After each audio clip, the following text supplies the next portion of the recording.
তো hello guys, আমি এখন বালতি নিয়ে যাচ্ছি পুকুরে মাছ ধরতে। আজকে পুকুর পাড়ে মাছ ধরে প্রায় হবে, তাই জঙ্গলের রাস্তা দিয়ে আমরা মাছ ধরতে এসেছি। আগে থেকে দেখলাম এরা মাছ ধরছিল, তাই আমিও ছিপ ফেললাম মাছ ধরার জন্য।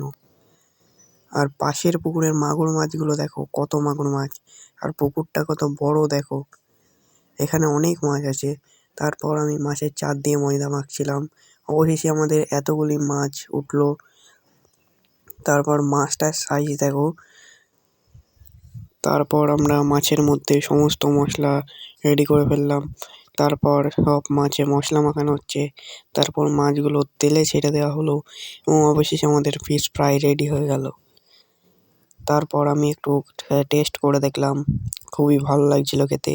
তো গাইস, আজকে আমি ছিপ টিপ নিয়ে বাড়ি যাই। তোমরা এরকম মিনি ব্লগসের জন্য আমার চ্যানেলটিকে সাবস্ক্রাইব করে রাখো। বাই।